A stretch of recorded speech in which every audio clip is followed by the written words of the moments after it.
Good morning, everyone, and it's my pleasure to welcome you all to this distinguished special lecture by Lieutenant General PG Kamath. He's PVSM, AVSM, YSM, SM. I don't think there is any end to what his achievements are.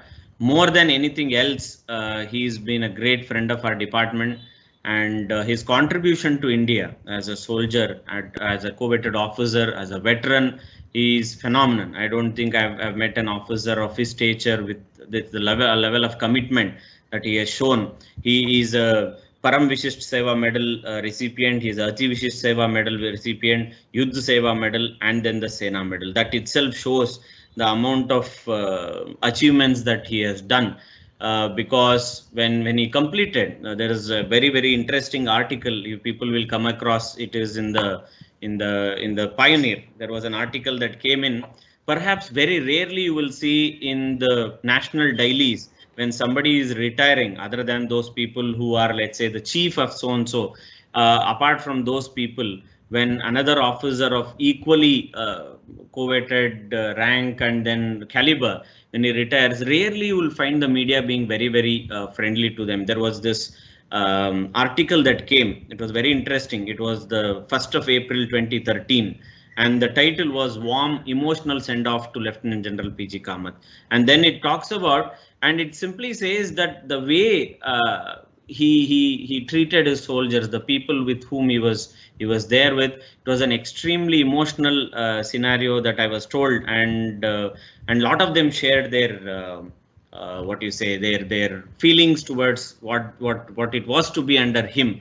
And he was there in a lot of things, and probably Dr. Anand will be able to share the short bio with you people. But with extreme amount of respect and gratitude, I welcome Lieutenant General PG Kamath to this lecture, and we are grateful to you, sir, from the department side. And it's a blessing to our students at this age. They are able to interact and listen to a veteran like you, someone who's an extreme nationalist and someone who has committed the whole life for the country. Thank you, and I welcome you on behalf of the Manipal Academy of Higher Education and Department of Geopolitics and International Relations. Sir. Thank you so much.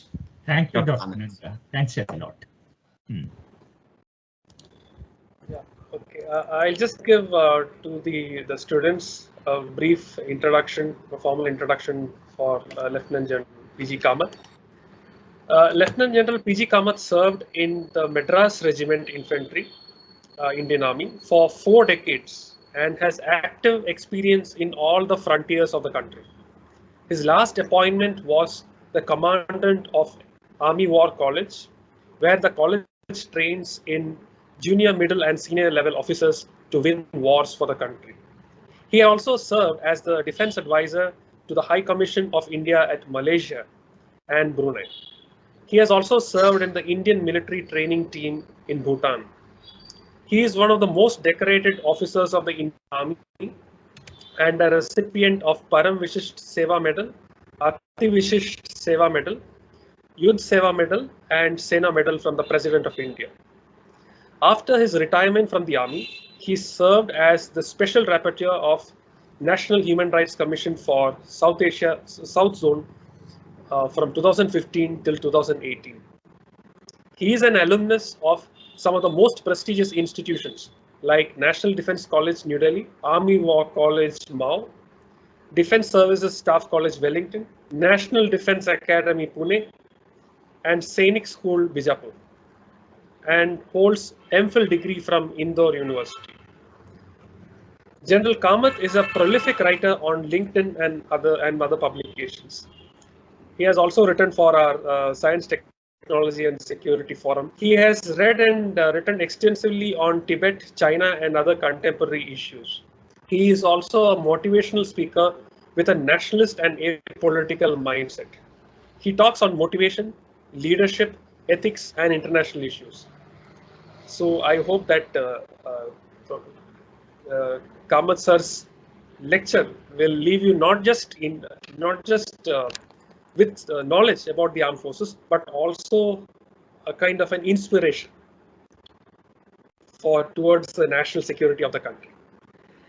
Okay, so I'll welcome General PM Kamath to start his lecture. Thank you, Dr. Sir, you can Anand. take. Thank you, Dr. Anand. First of all, my deep regards to the head of the department, Dr. Nanda Kishore. I know the faculty also, brilliant faculty, what you have. I know Dhanasri. I know Anand. I have been there a number of times. It's indeed my greatest privilege to be with you at this point of time. Firstly, I want to congratulate all of you. Believe you me, it is such a pleasure that you have joined this institution for this subject because it's a window open to the world. You are not a window open to the world and try to study why nations behave the way they behave. It is such an enthralling subject. It will always keep you fully aware.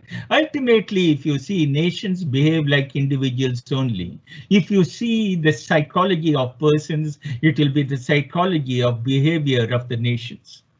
As David Friedman has said, that whatever you say, the use of force is there. The use of force is such a poor option in solving problems. It is generally adopted by small children and great nations. So great nations also behave like small children because they use force. War, history of war has been a history of mankind. Mankind over a period of time have fought wars, whatever you may say. Gandhis may come, Mandelas may come, Martin Luther Kings may come. But there is one thing, the urge, the addiction to warfare for the mankind is ever there. So you say that all of you can get unemployed, but army will never be unemployed. With this, I want to start. Firstly, when you say the role of the Indian Army, it is fine for a narration, external aggression, internal disorder. These are all, if you really see, very minor things. What we really need to know, how has it been evolved at a master's degree? You want to know how the role has come in. Who has defined the roles? How does the role get evolved? That is one thing which you need to learn. Firstly, let me see how and why. What is the vision of the country? I want to know what is the vision of the country. That will only define your roles, am I right? If the country has no vision, where do you define your roles? Where will the country go? What is the path it has to undertake in order to do its forward movement towards progress? Obviously. So what is the vision? Unfortunately for our country, 74 years after independence, we still do not have a national security strategy that gives us, this is your vision, these are your core values, this is the direction this country has to go. So in the absence of this, how do you really evolve the vision of this country? So I went around, I went in the depth. Where do I get this? So let us see where do we get this?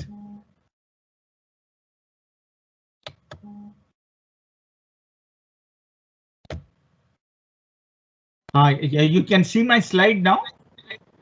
Yes, sir. Acha, okay. Now see, where do I get this vision? On 15th of August 1947, when the first parliament convened, it was also the Constituent Assembly. This Constituent Assembly, what did it do? It went around and told what is the vision, what are the vote which was taken by the Constituent Assembly. The vote taken, you see, here defines the vision of the country. This ancient land to attain the rightful place in the world today. This ancient land of ours has to attain the rightful place in the world today. Don't look at the 250 years of slavery. Look at the time when the Mauryas were there. Indian area was 5 billion square kilometers. Today our area is only 3.2 million square kilometers. We had one of the most powerful armies in the world, 600,000 infantry, 30,000 cavalry, 9,000 elephants, 8,000 chariots. This was the strong, powerful army which defeated even the Greeks, Seleucus Nicator. So that is the vision. So we have to derive the vision and not look at the negative side and look at the positive side. That's how India is to grow in times to come, rightful place in the world today. At the same time, we are not very what you call expansionist, made full and willing contribution to the promotion of the world peace and welfare of the mankind. So with this, we will go ahead. You can hear me, Anand? Excuse me, sir. Can you put it on the slideshow mode? Achha, okay. So that it will appear bigger. Achha, okay. See? Yes, sir. Okay. Fine. Okay.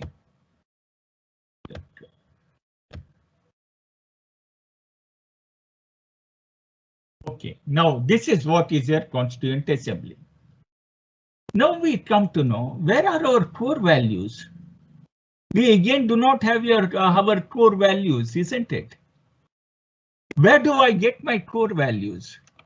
If you look, we generally say the India is non-violent, ahimsa. That is all not there in your values. Where does the Indian nationhood originate from? From the two wars, 7,000 before Christian era was Ramayana, a war fought over vice, virtue over vice, over right over wrong. Another 3,500 before Christian era, Mahabharata, a Kurukshetra. It is the nationhood. I am not talking of any religion. It is the nationhood of this country, which again takes its origin from the battle of Kurukshetra. The fight over justice, by justice, over injustice. So we have to derive these two core values from where? From our constitution only, because no one else has defined, except telling Satyameva Jayate as a motto. Is there anything else we have defined? So this is the preamble of the Constitution. From here you derive your values. These values are the nation has got together in order to form the nation, in the country have formed a state, in order to keep these values and the country united, in order to uphold the values, like the wars fought in the Ramayana and Mahabharata. Those were the earlier values. Today, we are a sovereign, socialist, secular, democratic republic. Justice to all, social, economic and political rights to all, liberty of thought expression and everything is given to you, equality of status, fraternity, assuring dignity. Please see the last portion. All this is available to you only on one thing, uncompromising fact, that is when the unity of integrity of the nation is ensured. You see how beautiful. Unless the unity and integrity of nation is there, where do you get all your values? Please look at that, what you call JNU and all shouting, we have got freedom of expression, Bharat ke 1000 tukde kar do. And all that expression, when you don't have a nation, where are your rights? So there is a clause in the Constitution which cannot be compromised. Unity and integrity of the nation, when it is there, only then other rights are guaranteed to you. Your core values and all will sustain when the nation exists. So who is responsible for the unity and integrity of the nation? That is every citizen of the country, and then the armed forces. So we derive our values from where? Our role from where? From these core values. And from our vision, we derive our roles. So now with this particular, let's go further. Firstly, non-violence, as I said, is not your value. It is not mentioned in any constitution except in Article 51A, where they say duties of a citizen, where they say that please don't be violent, don't destroy government property. Other than that, ahimsa is not there in any part of your constitution, because in the real geopolitics, the rough and tumble of the Rio geopolitics, non-violence, please pardon me if anyone is hurt, has no place except being magnanimous towards the enemies we capture, We have been magnanimous, shown how 93,000 prisoners were caught and then returned. Magnanimity is there, but non-violence as our core national value is not there. So now we go further. What are the other values? Of course, the respect to human rights, then non-intervention in other states. These are all a part and parcel. Now coming to the nation state. Why do you tell a nation state? Because of the nation state, your army is there. Because we have a permanent population. We have got a sovereignty, am I right? We have got defined geographical borders what we have to defend.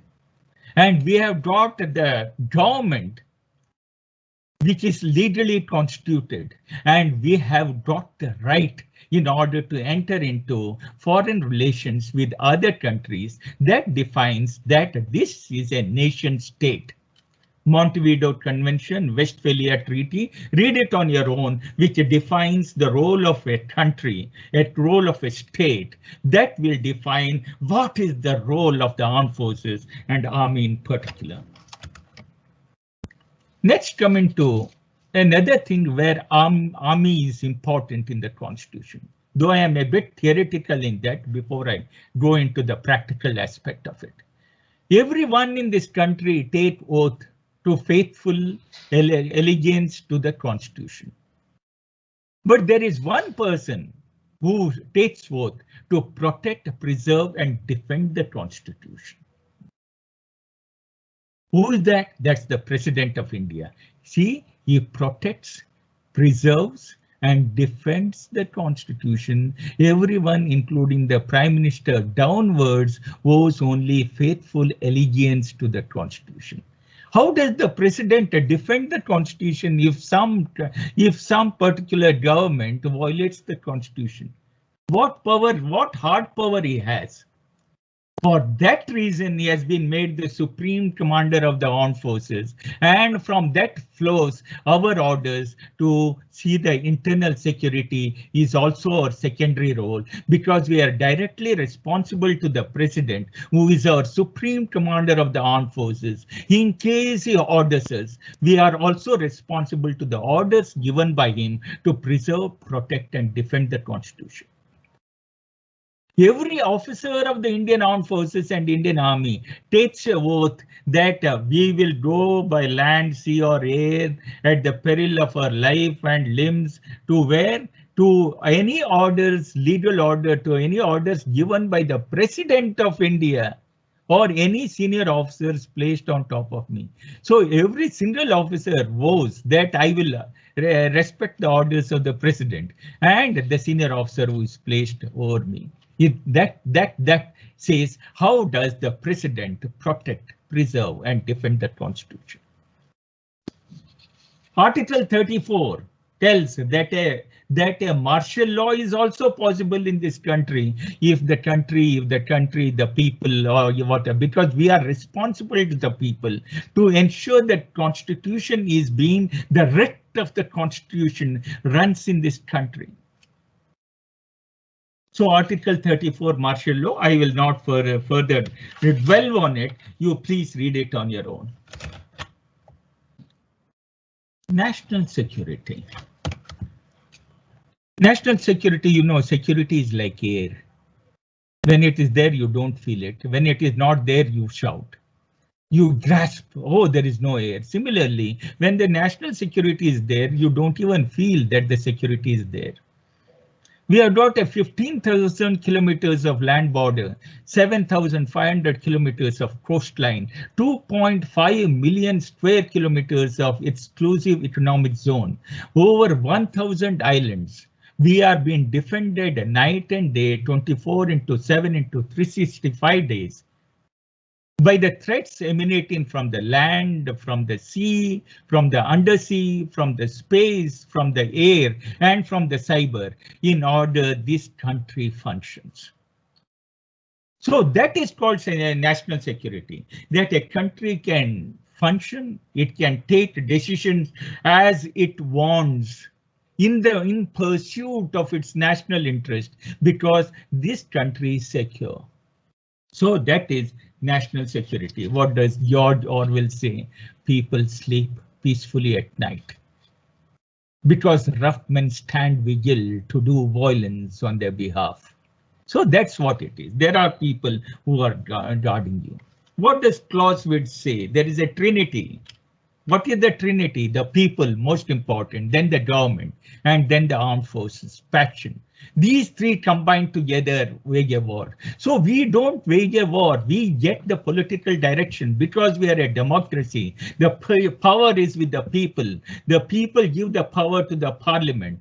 Parliament selects the cabinet. From the cabinet, a cabinet committee on security is there, which is the supreme organization which directs the security, national security of this country. The Chief of Defense Staff, National Security Advisor, and all can advise this Cabinet Committee on Security, which will define the role of the Indian Army, role of the Indian Air Force, and the role of the Indian Navy. Now comes to the type of security. This has already been covered. So Dr. Anand has already told me. But I want to say, when you say physical, external and internal, political security, economic security, social security, and there is one more element which has been added by Hillary Clinton, that is the empowerment of women is also a national security. Because if you are not empowering the women, 50% of your population is not involved in this country's welfare, development and security. That itself is one of the most insecure things. Health security, now you see the pandemic, how it has come. There is no doubt in my mind. I have written an article. It has been actually what's called lab made in Wuhan, a virological laboratory. There is more than proof. I also recently written an article on it. There is no doubt it is one of the bio wars which has been unleashed on the world. It is the Third World War. That's my personal opinion. Please have your own opinion. Now coming to external security, when we talk of external security, we say it is the armed forces. Not so. Now you see, now there is a hybrid warfare which has started. The terrorists which are coming from outside, non-state actors who come from outside, ISIS which has got a geopolitical ambition in order to make a caliphate. Al-Qaeda, which has got a religious, what you call dimensions, to make the entire world a Muslim world. You have got the Taliban, which wants to put Shariat law in the country in which they occupy. These are all the security elements which are emanating. What happened in 2004? You have seen the Parichu or Sutlej on the Tibetan border was unleashed, whether artificial or man-made, we don't know. It caused great havoc in Simla and other Himachal Pradesh. It is an external security threat. That Yarlon Shan port, it's a great bend at the Namcha Barua before entering India at the Kepandla in the Arunachal Pradesh. That particular area, that 200 kilometers bend, is being what we call dammed by China. If that dam is there and the waters are released, what type of security? It is again an external security threat which will be caused by the floods. You have to see that. 2017, the entire Brahmaputra was muddied. How was it muddied? How did China didn't give any answer to that? Isn't it an external security threat? The bio war, what I mentioned to you, the pandemic which has come in, it's a external oriented. In October 2020, last year, what happened to the Bombay power lockdown? Who did the power lockdown? It has been a cyber threat originated from outside. So it again is an external security. Information warfare, the fake information, the divisive information, the communal information to divide the social fabric of this country. What is it? From which is coming from outside. It is again, if you see, an external threat. So you can't tell that entire external threat will be taken care of the armed forces. All elements of the nation have to be involved. Now look at this map. Just 50 years after the Second World War. There was the Iran-Iraq war for 8 years. Then there was a Iraq occupied Kuwait. There was a war. Then there is US came and occupied Iraqi freedom. Then there was a sandstorm in 91, US against Iraq. Then there was in Afghanistan 80 to 89, the Russian shutdown. Now the Americans are there about to leave this year. For the last 20 years, they have been 19 years, they have been there. Then there is the 4 Indo-Pak wars. What is that? 47, 48, 65, 71, and 99 Kargil conflict. Then there was 1962, the Chinese war. 1969, China waged a war with the Soviet Union further to the north. In 1979, China and Vietnam waged a war. There were 4 Arab-Israeli war, 48 war, 56 war, 67 war, 1973 Yom Kippur war, and Hamas and Hezbollah, which happen every day, every time, even now recently. Then there was we went into Maldives in 1988, I think. 87, 88, Sri Lanka we went in. 1971 war we went into and liberated East Pakistan. Look at the amount of war. The entire Indian Ocean is nuclearized. And the Pakistan is a nuclear and a missile power. North China is a nuclear and a missile power. So you are in the crucible of violence, whether you like it or not. And the very idea that you are able to function because the national security prevails in this area. I hope we are understanding the importance of how the things are happening. In spite of all this violence, the wars which have taken place, we do have national security. This I just want to tell you for your future use. Just go to the MHA site to see the land border. Don't take from here there because these are the authorized areas. Indo-Pakistan border. These are the national borders. I hope you know that. These are the national borders. Actually, this is not Pak occupied Kashmir. It is the authorized India-Pakistan national borders. That includes the Pak occupied Kashmir also. Afghanistan, you know, we have a here it's 106 kilometers with the Balkan corridor. We have got a common border. Tibet, we have got a border of 3488. The rest of it is with China, Nepal. If you add the China-Nepal border, it is around 4373 because Nepal, unfortunately, has almost become like China now. Hope not.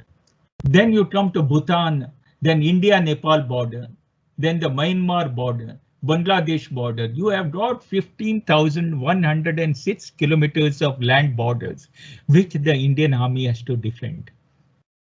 In all your future articles, future presentations and all, please ensure you use the valid map. People just go into the website and take a place where the line of control is shown and the area is shown to the Pakistan. Don't use that map ever in your presentation for the rest of your lives. Take the real map, which is the Ministry of Home or India yearbook. Take that map and also take these borders for your future research. Now, this is the role of the Indian Army, which I have taken some pains to arrive at, though it is there very, very simple: external aggression, internal disorder. But you have to go through each and every word of it later and also understand the implications. What is the role of the Indian Army? It has all come down from our values, from our constitution, from our vision, all this. Defend the country against external aggression, safeguard our sovereignty, defend our territory, protect our population, ensure stable borders for the country to progress in peace, thereby ensure national security and unity. See how all encompassing it is. Render aid to assistance to aid to civil power when called upon to quell internal disturbances, to maintain peace and security within borders. Whenever the central paramilitary forces cannot manage a situation, that is the time only army is called. It's their last bastion. If the army fails, the nation fails because we do not have any other cards up our sleeve. It is the Brahmastra. It is the last ace in our hand. And if that is their last arrow in your quiver, you lose that, you're nothing else. So if the army fails, the nation fails, because it's the last trump card with the army, with the nation. Assist in natural calamities and man-made disasters. This is most important. See, create condition for our country's leadership to take a decision and pursue our national interest, unhindered from international pressure and coercion. Through military threats only we can do. If there is some economic threat, you can't tell me army to take care of it. So this is where we allow the country to have the national security. It means the army means the entire armed forces, so that a country can pursue its national interest. And lastly, this the crux of the entire lecture is here. Be ready to render assistance in running essential emergency services like the railways, communication and inland waterways, or any other task which government is not able to accomplish on its own. You know, during the Commonwealth, just 6 days before, the entire bridge collapsed and 28 laborers got wounded. Within next 6 days, the thing yet to come. The athletes have to cross from their into the stadium from their camp. Most crucial bridge. The Indian Army, the engineers did it, a 3 engineer regiment to be specific. They did it in 5 days and painted it and gave it to the Commonwealth authorities, who are only making money. You know what has happened, the bribes and all. So when country cannot do, recently 13 or 14, when the Prime Minister wanted to have yoga with a huge this one all on the Vijay Path and all, there were no one to put the mats. You see yoga mats, thousands of them were put by the army. Whatever you, that's not our task. But government, when it is in a tight corner, has to accomplish something. The army is called in.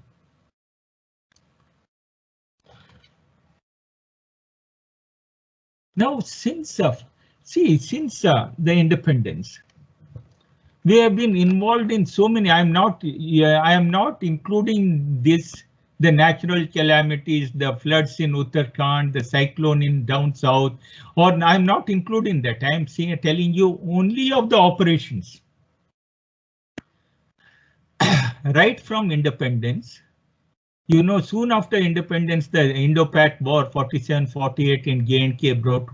J&K is a lecture by its own. I won't say. The independent J&K that time was attacked by the Pakistani raiders with the Pakistani army.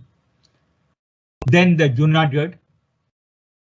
Then in April, I will go from not sequence wise. I'll go.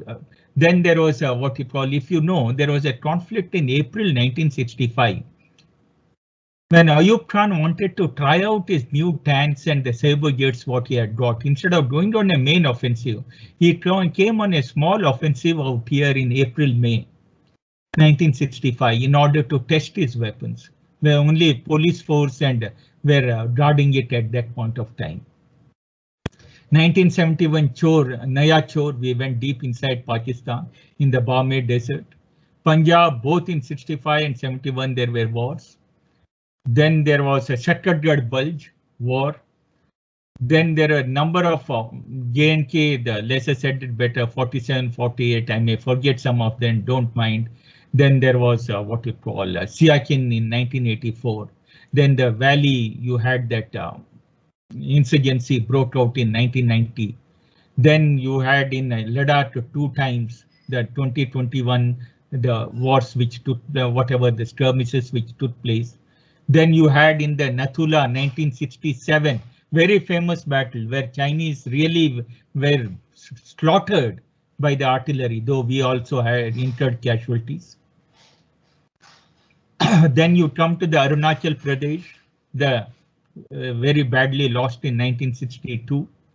Then you come into the Chumbi Valley out here, the Dokulam standoff. So if you see over then the fishtail, whatever patrolling and aggressive patrolling which is to carry out here, and the Welland where the Chinese also came.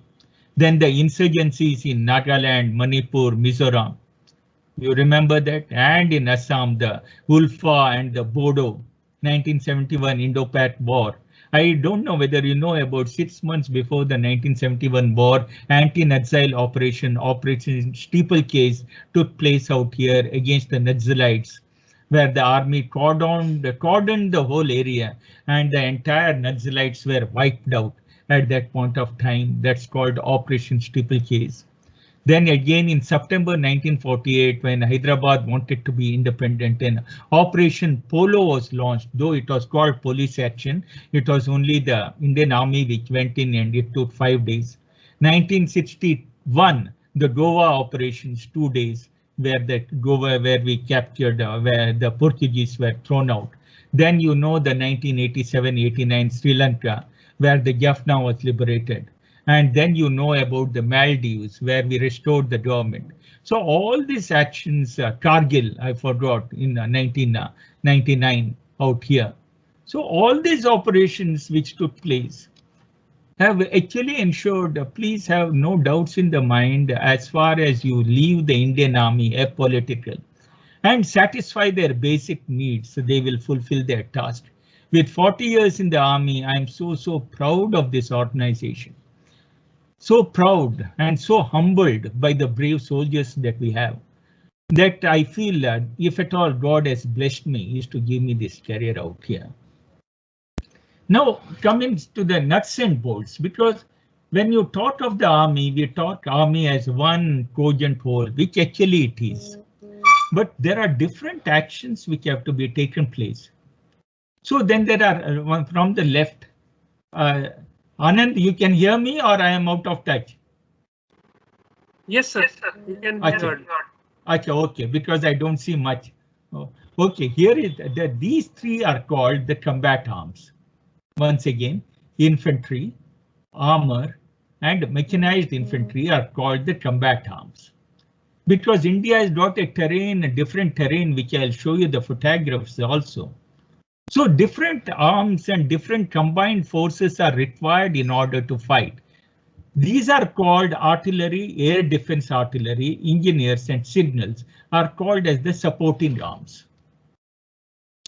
These supporting arms support the combat arms to accomplish and destroy the enemy, capture territory, go into the enemy area, develop operations within enemy area, and capture area or communication centers, vital ground of the enemy is done by the first three, supported by all other four. All are important, gentlemen. I won't say this is more important than the other.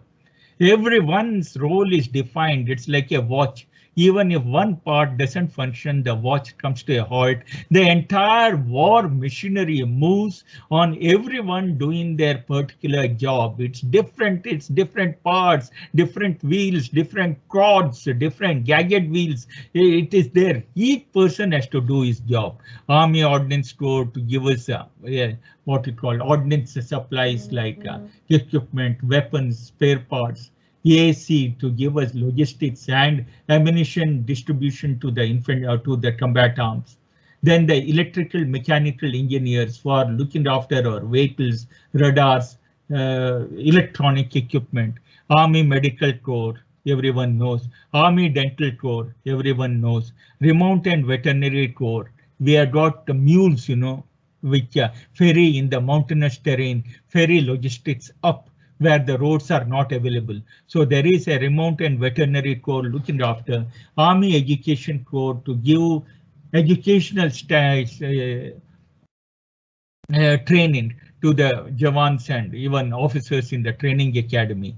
Army Postal Service, which gives the DAT, and Pioneer Corps, which actually meant to assist the engineers in laying the roads, helping out in the basic engineer tasks. So this huge war machine is what is Indian Army. Now I want to talk of infantry. Infantry is the prime arm. It can go in mountains, it can go in desert, it can go in jungles, it can be very flexible. It can go wherever you want, but its movement is slow. People have to carry their own and go on foot. It is self-supporting, it has got mortars. It is called the queen of the battle because everyone, just like a queen, is very important in a palace where everyone caters to her requirements. So everyone has to cater to the infantry requirement because it does the major task, especially in mountains, in order to capture ground, hold ground. Once you capture a hill, it has to be held because the enemy will come back. So holding ground is one of the key traits of the infantry. So infantry is that we have got around 450 battalions of various regiments. Madras Regiment, Kumaon Regiment, Sikh Regiment, Sikhalai Regiment, Gorkha Regiments, Dogra Regiments, Mahar Regiments. You can see each regiment has got around 20-25 battalions. So total combined around 400 to 450 battalions we have, which is a very powerful, the teeth of the Indian Army is the infantry. So this is the powerful arm where it can go into, it can do duties in the internal security, it can go into the flood affected areas, it can go deep down into the valley, it can climb up onto the Siachen and serve there.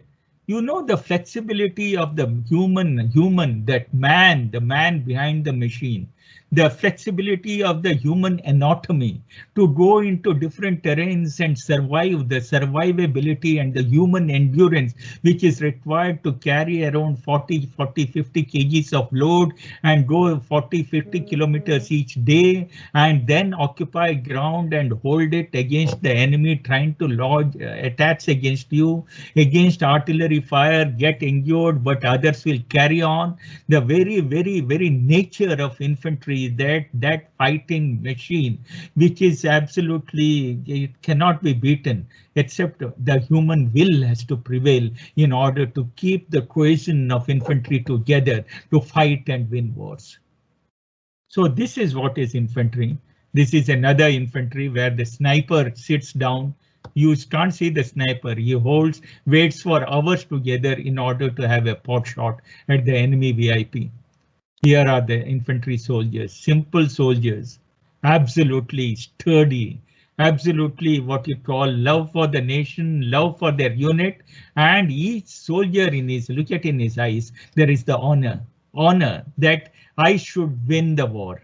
If I go back defeated, if I run back, what a humility, what a shame for me in front of my village, in front of my wife, in front of my children, that a brave soldier has run away from the battle. That keeps him onto the front lines, notwithstanding the hail of bullets, the splinters, the artillery shells, the air burst, the grenades, the wire obstacles, the mines under him, and he still goes in order to accomplish his mission. That is the crux of an infantry soldier. And of course, all infantry soldiers are led by our youngsters, second lieutenant, captains, majors, everyone. We have all gone through. And unlike in other forces, even the chief has to come from down and rise. There is no direct joining other ranks. Yeah, I might be a lieutenant general, but I was a section commander, then a platoon commander, then a company commander. I have risen right from bottommost to the top. But as an officer, you get commissioned. So that is the crux of infantry. The infantry airborne troops, these are paras and para special forces. Airborne is you are dropped from top with the parachutes, and then they do the work of infantry. These are air transported operations, different. Here, the aircraft takes the infantry, artillery, whatever you want, lands in the airfield, and from there the soldiers take on. These are air transported operations. That is, you go into the enemy territory, capture an airfield, and then you land your troops and strengthen, like the Tangel airdrops which happened during the 1971 ops in Bangladesh. So once in order to shorten time, in order to capture, because the entire war took place within 14 days. 14th day we had captured Dhaka. That was with the help of airborne troops also. This is the Armored Corps, one of the most ferocious forces in the world today. As you see, this is a tank. It's a 40 to 51 or 50-ton tanks, can go in a cross-country area at 40 to 50 kilometers per hour. Now look at the speed, this huge monster attacking Not in one. There will be 30, 40 tanks or 50 tanks attacking simultaneously with their main armaments, with their main armament firing. There is a secondary armament here. There is an air defense weapon here. There are smoke discharges, the heat, the dust which comes. The entire, when you are sitting in the defenses, if 10, 30, 40 tanks come with the rumbling at great speed, these iron monsters will send shock waves into the defender. And most likely, if the infantry is not strong enough, the enemy infantry I'm talking, most of them will bolt away by the very shock action which is created by armor. But armor cannot hold ground because there are only 2 or 3 fellows in each of these monsters. One is the commander, one is the driver, and one is the gunner.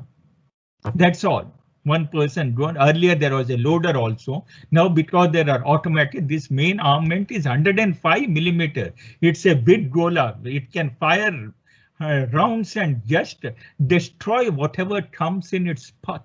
That is armor. Don't see a tank in one that is armor. When the armor assault, there will be 30 tanks in front. That is the armored corps. Just rolling with that speed that absolutely anyone who is not trained enough will have no other but to run away. This is the mechanized infantry. It goes along with the armor. Because if the foot infantry of the normal infantry cannot keep up with the speed of the armor. So the infantry out here is put in these APA, mechanized infantry combat vehicles. Its protection is much lower, but in each of these there are about 10 men. So when the armor goes and occupies a territory, it cannot hold ground. So the mechanized infantry come, the mechanized infantry dismounts and occupies that particular ground. So that if the enemy assault, the mechanized infantry is there sitting on the ground and holding the ground like a spider, holding its territory. So it is they have to launch a proper assault.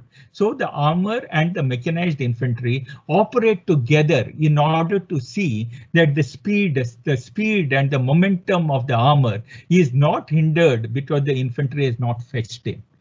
And the helicopters are also there in order to drop supplies, the logistics, any ammunition drop in is all done in so that the momentum of the force which is moving with such speed is not reduced due to shortage of ammunition or fuel or any other vital war essentials.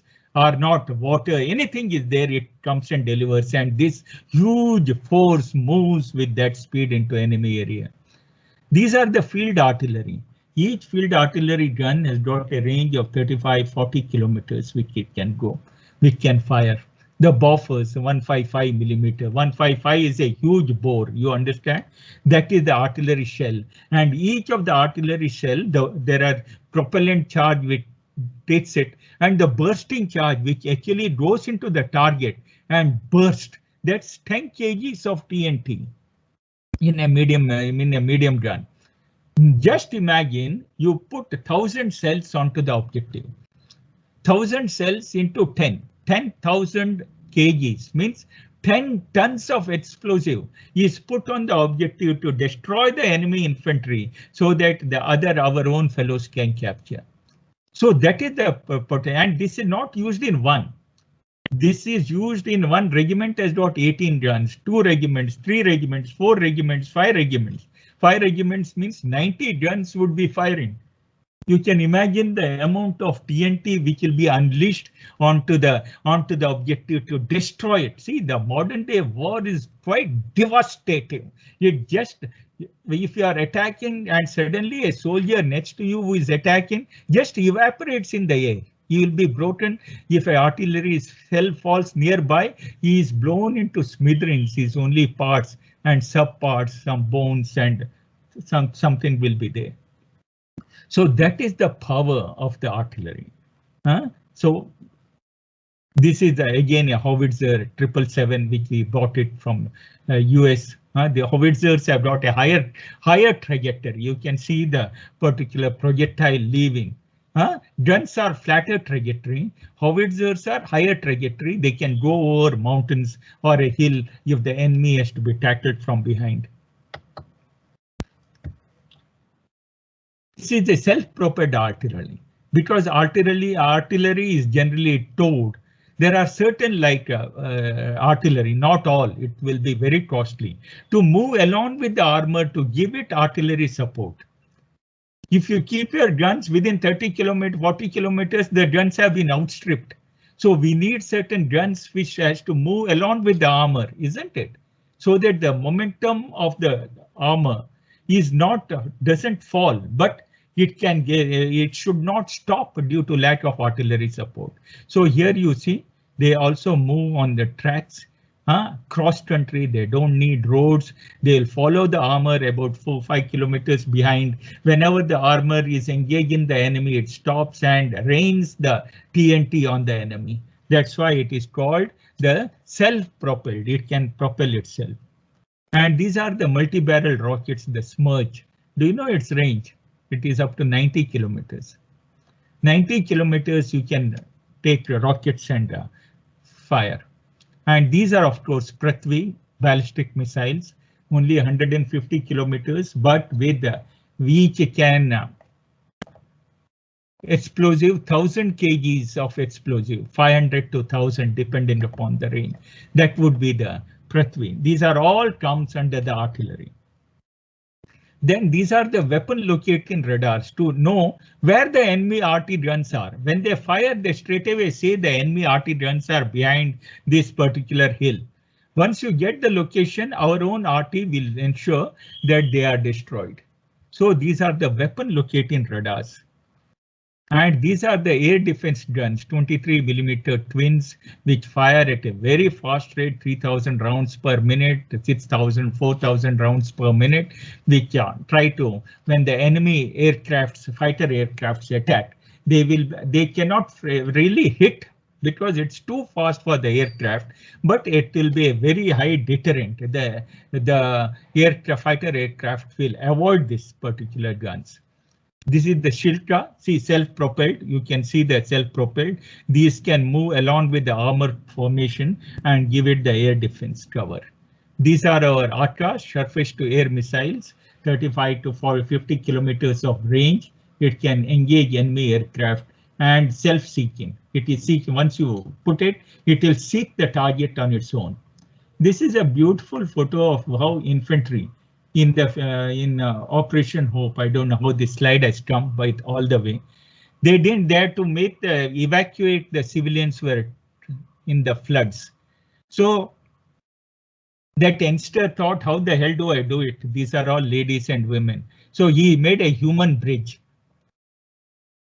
because he didn't have the resources. And you see how we evacuated the civilians from a very, very difficult area by making a human bridge and making them. So that is called ingenuity. That is called initiative. That is called task accomplishment. You give a task, it has to be accomplished. We take pride in accomplishing the task because mission is our God. We have to accomplish that, means reach the God, accomplish your mission at all cost. Be it the life or limb is lost, it really doesn't matter. These are the army engineers who build bridges across the river, clear mines. If any armored formation has encountered a particular river, it's already known. So the engineers come and build bridges and ensure that the armor column, the infantry column, the logistics, the ammunition required, the ration required, the engineer stores required, whichever war-waging resources are transferred across the obstacle by using the engineers. See, this is the BLT, bridge layer tank, which is inherent for small crossings. The armor itself has got one or two, a couple of BLTs in a regiment, which will enable you to cross and lay it on the spot and cross so that the momentum of our advance, because the more delay you take, enemy in the opposite has got greater reaction to bring his reinforcements.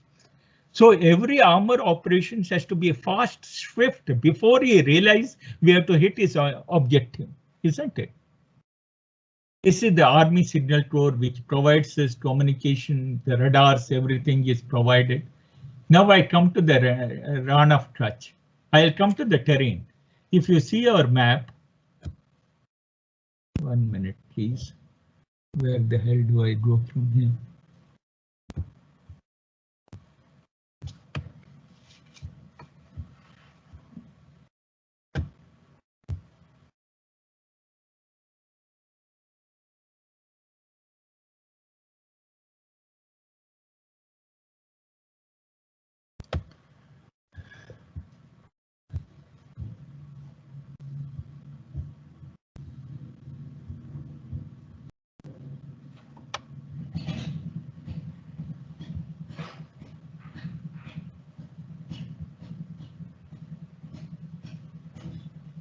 We will go to the map. Sorry for this. This map should have been here.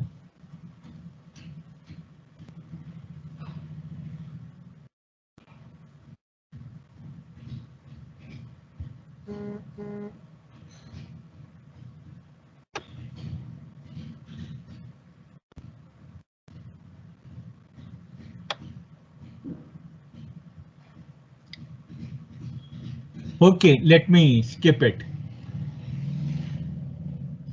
No problem. Yeah, everyone knows the India map, am I right? Yes, sir. No problem. So you actually there was a.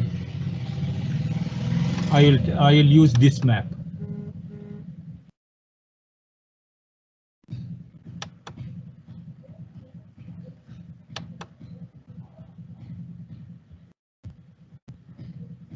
Now you can see my this one. Sir, the slide is gone. Slide is not seen now? No, it is not seen now.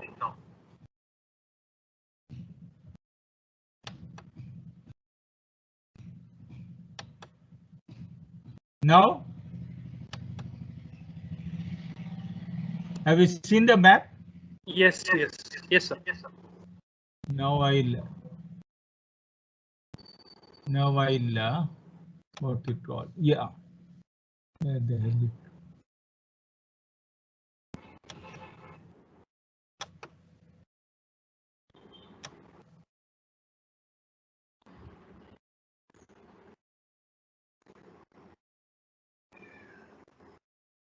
yeah. Is the map seen? Yes, sir. Okay, I'll expand it. Why has this come again? Anyway, you can just go to the next slide, sir. Yeah, but it will be too long. Okay. See, let me look at it. This is your Rann of Kutch. I will first show the map and then show you the slide. Rann of Kutch. These are salt plains. How will you hold a place absolutely flat? If you go there, it looks like absolutely you are in a whole sky has enveloped you, and you can just what you call drive your Jeep with your eyes closed for 1.5 to 2 minutes at 40, 50, 60 kilometers per hour, and you will not meet with an accident. You don't know where you are. Without a GPS, without a compass, you will be absolutely lost. That is the area which you have to defend out here in the Rann of Kutch. I will show you the photographs later. So now then you get the Barmer and the Bikaner and the Jaisalmer desert out here. The opposite out here is the Cholistan desert. This entire desert, you know, the sand dunes are there. How the sand dunes are there, they are faced like a knuckle on the northeast and fingers come down to the southwest. Northeast to southwest because of the wind pattern is like that. How do you defend that area? Then after that you come to the plains of Punjab. It's a riverine terrain where we have done not only where rivers are there, we have taken advantage of the rivers. Where the river is not there, we have made a ditch come bandh. Means we have made a ditch so that the armor cannot pass, and the mud taken from the ditch has been made into a bandh, and the defenses are there on this bandh. Continuous for kilometers and kilometers. DCB they call has been constructed both by the enemy and by us on either side of the international border. That is called ditch cum bandh. Then after this entire DCB is right up till Atnur, somewhere here. Then the rear Chenab flows across. From Chenab, 740 kilometers is the line of control, LOC, which is famous. This is 740 kilometers.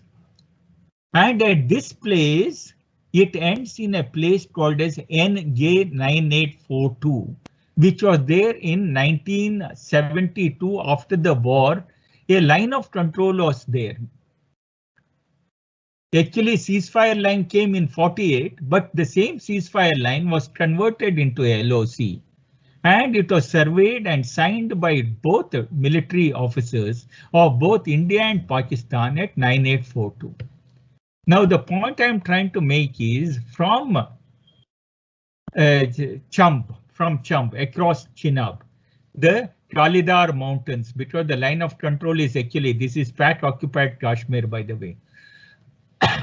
So there is that Kalidar Mountains come, and then there is a Poonch Bulge, and then is the Hagipir Bulge, which the enemy, which we had captured in 1965, remember, and given back to Pakistan.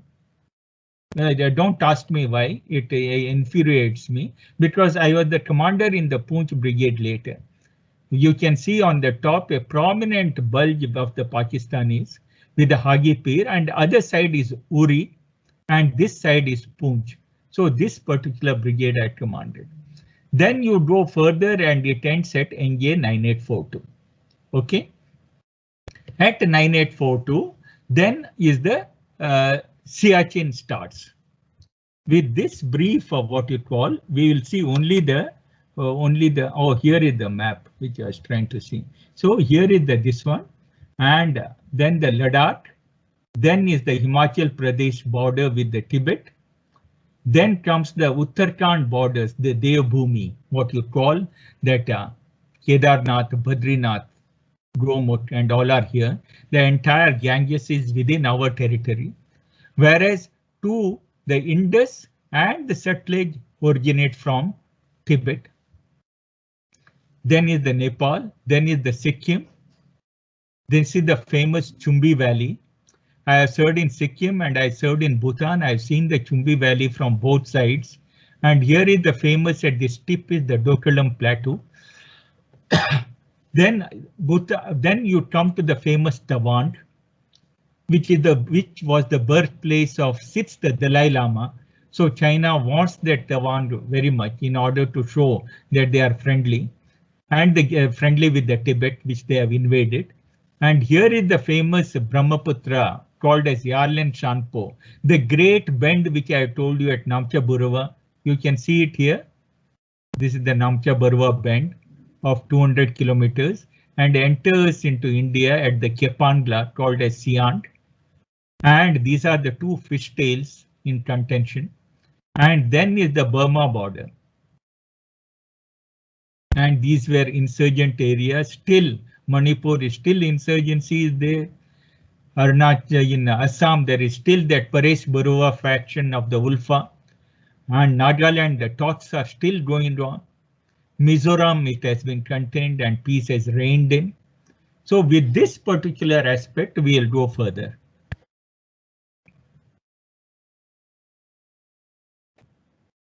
Better to go it this way. This, as I told you, Rann of Kutch. Tell me, how do you defend this area? It is a very challenge by itself. Everything, there is not a single, there is some BR bait here, some height which is about 2 feet high is called a BR bait out here. And this is the beautiful land. If you come here, you will think that you have landed in moon. You have to just wear a spacesuit and walk here and take a photograph and give a fake news that you have landed in moon, and fellows will believe you. Such a landscape is not there anywhere. And you see the same landscape.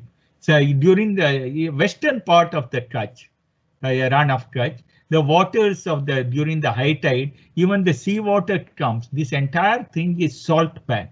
This whole thing is salt out here. That is one thing you don't need if you have to cook your food here. This is the Lakhpat, the westernmost part. There is a fort which was built by the king of Lakhpat. This is the fort. And the westernmost border pillar is 1175. I have the privilege of putting my foot on this also. But this is all done by the BSF. Army is behind, coming for operations only. The Barmer-Jaisalmer desert.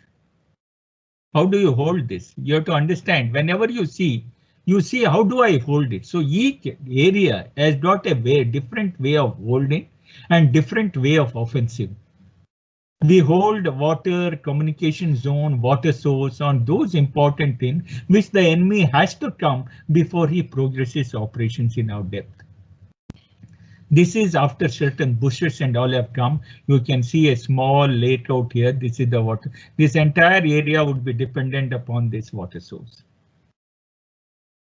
These are the sand dunes.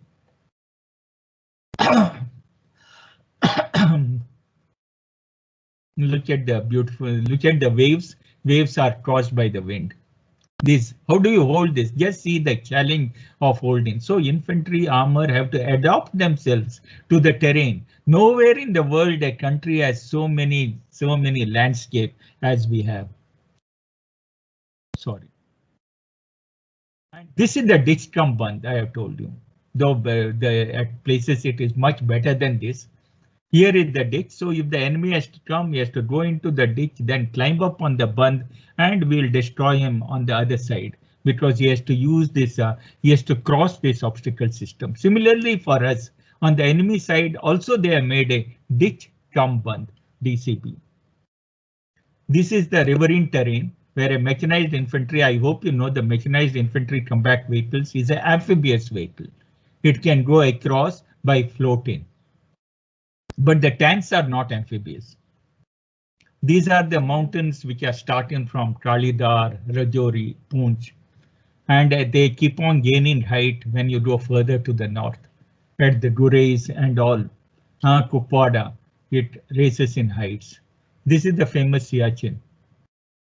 Means I am showing you a different terrain which the infantry and the Indian army has to hold at different places. Each holding, each terrain is a challenge in itself in order to carry out an offensive. You know what that Subdar Major Subdar Bana, he captured one of these posts of the enemy. They had called this trade post on based on Jinnah, Qaid-e-Azam, they had more, and that was also captured. The entire Solotoro ridge of Siachen, which is the most prominent ridge, is held by us. Further to the east, there are placid lakes in between with the mountains on all sides. All have to be held. Further in the northeast, you have general terrain like this. How am I for time, Anand? Yeah, sir, I think yeah, you can wind up. Or I can wind up and start question answer session. What do you say? Sure, sir. Okay. Because each Please of them to complete what you want. You want to essentially want to complete. Okay, in next 5 minutes I'll see our borders. Unfortunately, though we show this is the entire J&K. This particular area is captured by the Pakistan. We call it Pakistan occupied Kashmir. Here is the famous Siachen. This is the Satchedom Valley of 5,200 square kilometers given by Pakistan to China. This is the Atsaikin where the war is going on. This is around 17,000 square kilometers. This is around 78,000 square kilometers. This is around 5,200 square kilometers. The Indian held Kashmir is this plus the Siachen which we are holding. Karakoram Pass is out here, that is with us. So this is the Depsan Bulge and all which is there. So unfortunately, even at the time of independence, because we didn't really pursue our battle in 47-48 and went towards the UN, with 1/3 of Kashmir in Pakistani hand, we went. But at the same time, we have to say that Jammu and Kashmir at the time the war took place was not a part of India. It was independent under Maharaja Hari Singh. So Maharaja Hari Singh wanted to remain independent only when the Pakistanis attacked and took a major portion of it. Then he sought the help of India. So this Kashmir is a what you call challenge by itself. Now is the what you call this is then here there are in Uttarakhand, this is the Barahoti. Here is the area of which is again disputed to the southeast, Kuranang Valley. And here is the entire area claimed by China. They call it Southern Tibet, Arunachal Pradesh, that is held by us. Here also there is a bit Mudgutan sector, there have been conflicts out here. So this entire area of yours, the land, you have an insecure border and insecure state. The JNK is claimed by Pakistan. The entire Arunachal is claimed by China. So you have got one of the most difficult territories which you have to defend. Here is the Siachen, as I told you. This is the Solotoro Ridge. This entire Solotoro Ridge is in our hands. Otherwise, Pakistan wanted to come. The 10 Corps had been told to occupy it in June, but we preempted them and occupied it in May '84, due to which the Solotoro Ridge and Siachen is in our hands. So there is lot of challenges which the Indian Army has to face. See the Siachen Glacier seen in the same. Actually, Pakistan had proposed a line called the Hutchinson's line out here. Actually, as per this one, you see the NJ 9842, it ends here and it says, because it was a glacier, they never thought there would be a conflict here. So it says the border goes northwards. Pakistan conveniently put it northeastwards, due to which we had to go and occupy this 200 kilometers length of a glacier, about 80 kilometers in length of glacier. Okay, now what I suggest is I will end this one.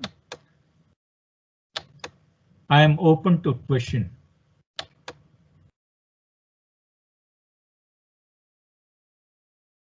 Yeah. Anand, you can Yes, moderate it, please. Yeah. Thank you, sir. Thanks for your lecture. I think there are a lot of questions now. Daksh, you can ask your question. First of all, thank you, sir. That was a very good lecture. It's very enlightening to hear your perspectives on this. Sir, you very well highlighted the territorial challenges in maintaining and securing our borders. So there is also a challenge of technology, in the sense that there is a very big disparity in terms of technology when it comes to our border on China.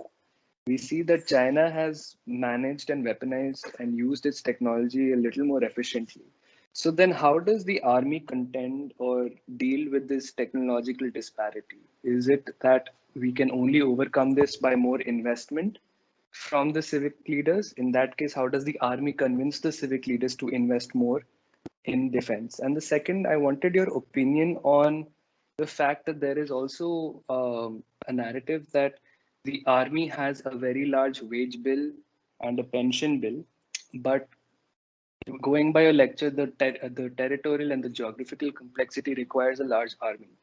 So there are proposals like the tour of duty, which have been recently proposed. What are your opinions on that as well? Very good questions. I'll answer first one first time. There is definitely a technology gap between India and China. There is no doubt in it. But when you come to the high mountains,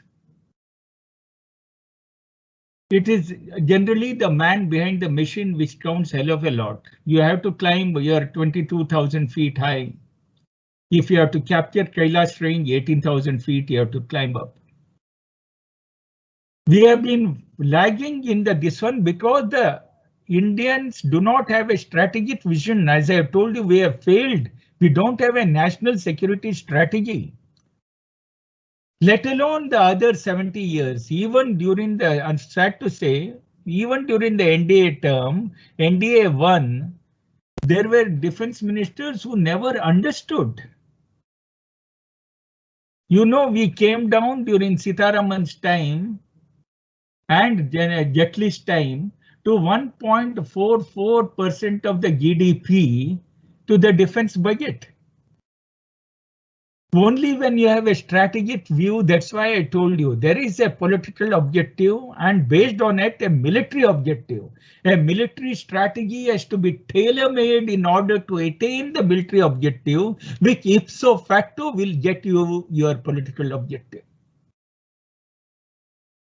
We have been lagging behind basically because our please, I am open to any criticism, I don't mind. We just don't have a strategic vision. Our entire structure is so distorted with only the bureaucracy on top who don't understand, who had wedged themselves in between the defense minister and the army. It happened due to the organization I told you, because army is not a part of the Ministry of Defense. See, because we are technically and constitutionally with the President of India, and hence we are the attached headquarters of the ministry and not a part of the ministry. Like Anthony and all, do you think they ever understood what is a strategy, what is our political objective, what should be our deterrent factor in order to have? Now the greatest challenge for me, which I'll be writing soon, is the drone warfare. Let's say now we captured on the 29th, 30th of night, or just last year, the entire Kailash range south of north of Pandron Show. That one with the Spangor Gap, everything. Dominating is Moldo. Dominating is the Highway 219 Sinkin by electronic observation. Xinjiang to Tibet, we also dominated. With this, what is my worry is he will straight away send 1,000 drones with small explosive to cause casualties to those all sitting on top. And thereafter to reinforcement, they reinforce these caps 20,000, even let's say the height from the valley at from our Chusul to on itself will take the 3 hours, 2.5 hours to reinforce. I have no doubt you must have seen the Army Day celebrations where they shown the demonstration of our drones. We have to go for an anti-drone and positive drone technology in order to save our soldiers who are right on top. But to man, our conventional battle, our soldiers are so tough, I want to tell you. Our armor, they are so, if I hope you know, we are generally, I won't tell you the quantum. We have got lot of adequate armor in the Depsan, the opposite Depsan Bulge. We have got adequate armor at the, to contend with the Spangor Gap if they come in. We have moved tremendous quantity of 60,000 troops out there. But man to man, we would be absolutely, I am sure that we will overcome his threat. But I am sure the technology, what do you understand by what you call politicians not understanding? They really don't understand. And however, I hope, I am sure, see, we should have trust that our army chief and all doing their job. If we don't have trust, then we think they are doing nothing. I know General Naravane myself very well. He is a very simple man, but absolutely straightforward. I am sure he's driving the point home. We are improving on the drone technology in order to counter the enemy. But a lot has to be done and lot of investment has to be done. You have seen that we are getting S-400 missiles. We are also getting that new generation of mechanized infantry combat vehicles are being ordered. New guns have come in. Lot of things are happening. But you have a point. Unless we really involve our civil sector in full view and utilize their resources in technology in order to develop, we are already running short of time in technology. Now this pension bill is a big hoax. I don't know how intelligent people are also falling a prey into this pension bill. 27 lakhs of civilians are getting pension. This pension bill has been only highlighted by the bureaucrats in order to show that there is a huge pension bill. It is similar. We are just like any other arm for any other civil government. A peon serves for 35 years and gets a pension which is much more higher than than a soldier who retires at 17 years service. He joins at the 18 years of age and 17 years you retire him at 35, 36 years and leave him when others are coming up. You just give him a paltry pension and leave him. Do you understand? He has got young children. He has got aged parents. He has got his sister, unmarried sister, unemployed brothers. When everyone are kicked up into their respective profession, we have thrown him out. So that pension bill is a huge hoax, a narrative done by the bureaucracy. Just want to tell you. So the pension bill is it's common to everyone. Rather one rank, one pension is got, and the non-performing upgradation has been given to the civilian bureaucrats. I hope you know it. Non-functional means even if he doesn't get promoted, he gets the pay of that fellow. So don't fall into this one of pension bill. But your thing is tour of duty. Yes, tour of duty you can do, but it is not a professional army. They will utilize the best out of an individual and then keep him, but they need to look after him after he has finished his tour of duty. I am all for it because already 11,000 officers are shortage in the army. Anyone who comes, I think they should be welcome because more people will get disciplined. They will understand the problems of the Indian Army much more. Next question.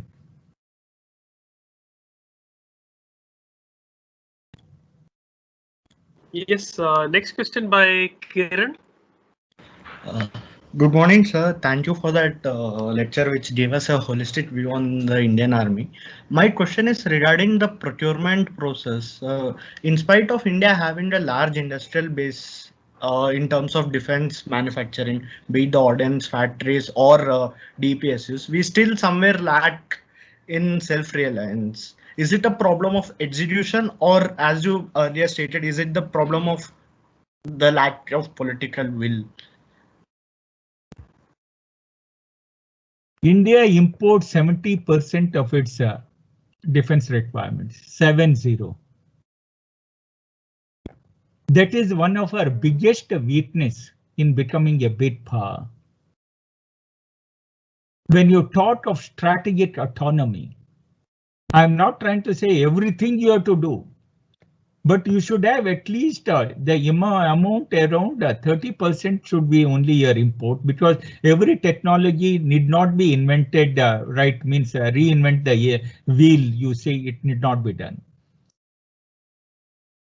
Our PSUs unfortunately have become, I don't have much nice to say about it, but PSUs are much better than the Ordnance Factory Board. Our Ordnance Factory Board are huge white elephants directly under the Ministry of Defense with no accountability to the user, that is the Army, Navy and Air Force. If it's directly accountable to the Ministry of Defense, which doesn't have any army component other than recently Military Affairs Department under the CDS has been created. It directly reports to them and they do not understand. See, army is armed forces is a very technical expertise is required in order to understand the requirement of the armed forces. Neither we have the political way. They wanted to corporate these Ordnance Factory Board. Recently the news had come.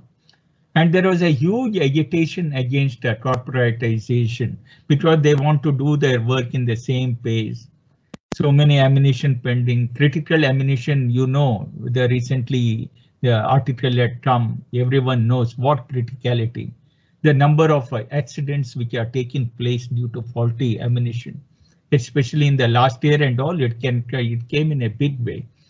So Ordnance Factory Board, the way they are organized and the way they are made accountable, where they just, sorry to say that, but I don't want to, I want to criticize. They are just, I'll tell you one small incident which will give you a long time back. I was the defense advisor in the High Commission of India, Malaysia.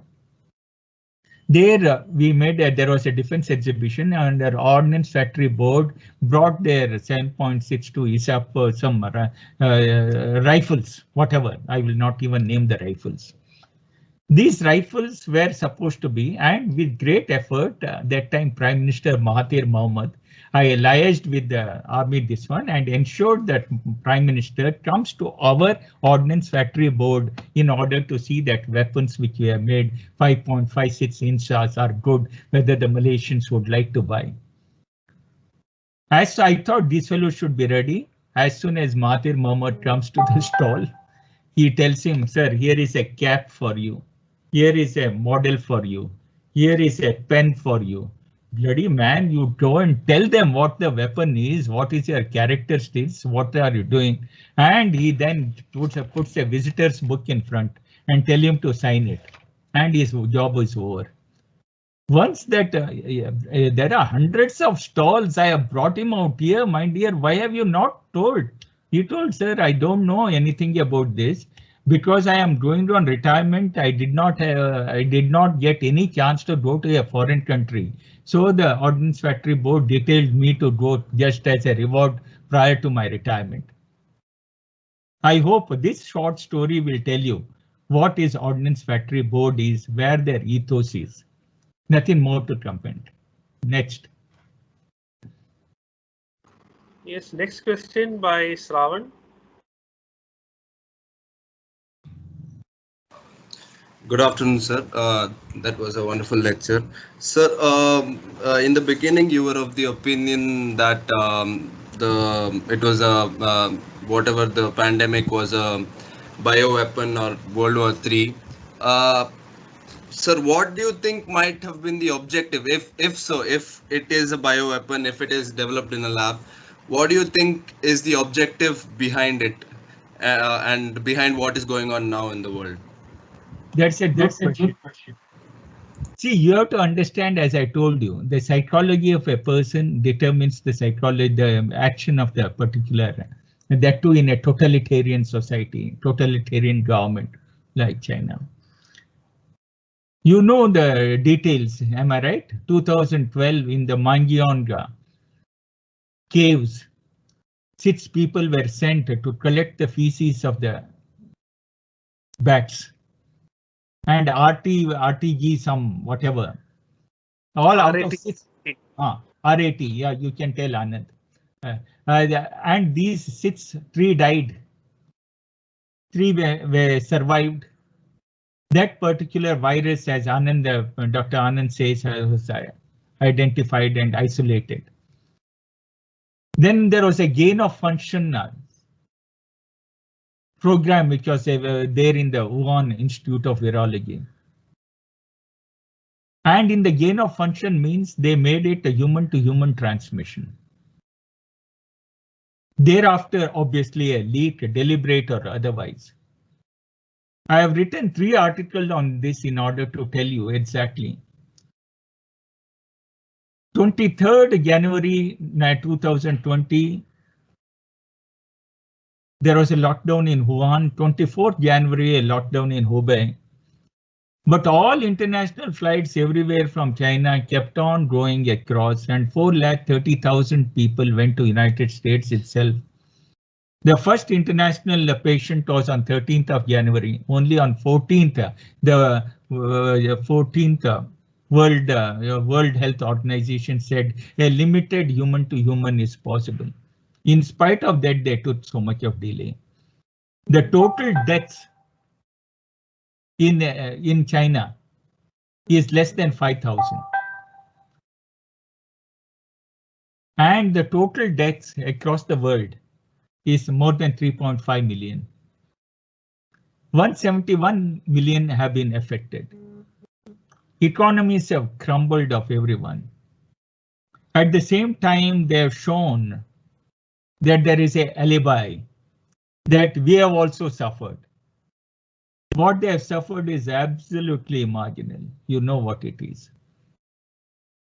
Now, obviously, the world has not been able to, is trying to find a proof. All what I can say, whatever I have written, is based on my reading of China over a period of time, knowing the personality or reading about the personality of Xi Jinping. After visiting China for a very long time, for a long duration once, and knowing the pulse of the people, I can only say that it is all leading to posterity will find that what I said is right. I also written a letter, the Third World War is won by article Third World War. China wins the Third World War. Entire economies have crumbled. And only one who have recovered is China, importing and exporting all materials, whatever is required in order to stop the pandemic. They did not allow the reporters even to go to the Mongyan caves. All these AFP, BBC reporters were stopped. Why are they hiding? When the WHO team wanted to come last year, the permission was given in January 2021. The raw samples and initial blood samples, biological samples were not shared. Raw data not shared. Why do you think if it is open, it was an accident, they would be as much keen to know what has happened? So I got number of reasons, but I don't want to get diverted. That will be a separate talk by itself. I think I can see Dhanasri's hand there. Yeah. Yes. Dr. Dhanasri? Yes, sir. Yeah. Yeah. Hello, sir. It's so nice to see you after a long time, and it's a pleasure to always listen to your lectures. And I'm at least happy that virtually we could listen to your lectures. I'm very happy to see you. Actually, my question is related to, I remember the times when I used to trouble you a lot with my questions during the PhD time when I wanted your inputs on some of the aspects. And one of the aspects on which I constantly asked your inputs on was civil-military relations. Since that was part of my PhD, and I looked at military change as a concept. So military change, how does military change get triggered? And does civil-military relations have a role to play in that? Because you mentioned a lot about changes in security notions, or how security is changing with maybe technology, with maybe newer challenges, maybe how different things have to be incorporated. And with all these things, again, civil-military relations has a big role to play. And I kind of remember how you emphasized on that point a lot during our conversations. So I was just thinking maybe you can also talk about that to our students who can look into that aspect as to how that that fine line which is always drawn between the civilian sector and the military sector, sometimes it leads to also very lopsided view of what our security is and what our requirements are. And some of these things you already mentioned, but then maybe you could also dig a little deeper into that. Yeah. Thank you, Dana. Firstly, let me look at it in a way. I am telling my perspective. I am subject to any criticism by anyone, whatever they want. But when I speak, I'll speak from my heart. All ministries take care of the subjects under them. Railway ministry, there is a railway board, they take care. There is a home ministry which takes care of the police. But unfortunately, right from the time when the Ministry of Defense came and the Indian Army during the independence, after the independence, the army was feared by every politician. The man on the horseback will come and take over the country, because all entirely in the Africa, the military person, wherever had the weapons in their hands, took over. Pakistan, it happened. Bangladesh, it happened. Everywhere the what we call dictators were taking place. And at this point of time, Nehru was one thing most concerned about where the army will take over. So the entire thing was told, take them out, leave them out, keep them out. We know the famous Robert Lockhart and Nehru's conversation, which happened in around September 1947, when he went with the National Defense Plan to Nehru. Nehru told, we are non-violent, we are ahimsa, we have no enemies in the world. Actually, we don't need the army, only the police can do it. Thank God the Pakistanis came and invaded what it was J&K, and whatever army had to be reduced, it was not reduced at that point of time. Even then, one of the strongest army was made subjugated. We lost our pay. Pay was reduced by half to all the army officers. And then thereafter, the entire army strength was slashed. Not one weapon was procured.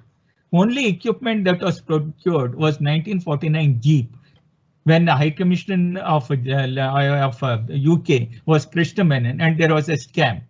The first scam in history took place with the first army equipment ever bought. So from 47 to 62, we never bought a single weapon. And army was marginalized, and our GDP defense budget came down to 1.34% of the GDP in 1962. After 15 years, then the war broke out. And then there was 1961, one famous clause. The famous clause was the what you call allocation of rules for business procedures.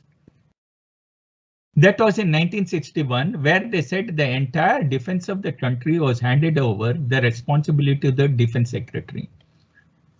Allocation of business rules. And the armed of all the three services were made subordinate attached headquarters, like a fire service department, with such a. So due to which there was always a tussle right from the inception, between the armed forces and the civilian.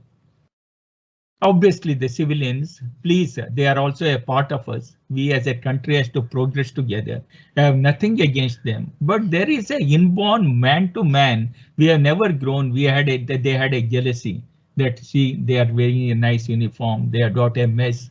They have drinks. And all that small things came into the way, and the larger picture that army is an instrument of the government. Out of the national power, elements of national power, the political power, the economic power, the science and technological power, the diplomatic power, the soft power. When all this power fails, that is the time military power is used. That is your instrument. We are not separate. We are a part of the nation. We are an instrument of the nation. Keep that particular instrument safe. Keep it sound. Keep it effective. This is what is going to save our country tomorrow. That type of noble ethos never came into, and right from the one start, the subjugation and subjugation and keeping the army aloof from the national decision making. Even now in the Cabinet Committee on Security, the three chiefs are only invitees. They are not a part of the Cabinet Committee on Security. Can you beat it? They are the ones who need to look after, but they can only come on invitation. So we have come to that. We will take time to grow out of it. Wiser councils have to prevail. Wiser minds have to come. Fellows with nationalistic aspirations have to rise in bureaucracy. Army is also cannot be said always that we are perfect. No, we have also got our faults. Probably we will think because we are brought up in a hierarchical system that we do not gel well with the civilian setup there. When they go there, obviously they will try to undermine you, and you probably is trying to undermine them. A ego comes into play. The national main worth, the main task becomes a subsidiary, and a play up of egos take place, and the nation suffers. So this is one thing our students need to remember, and look at the whole thing positively. And in order to how to mitigate these differences so that the nation as a whole do not suffer. Thank you, sir. Yeah. Thank you, Dana. Okay, so I think there are no more questions, but there have been a good number of interactions between the students and Lieutenant General Kamath, and it was really nice having you with the students, Kamath sir.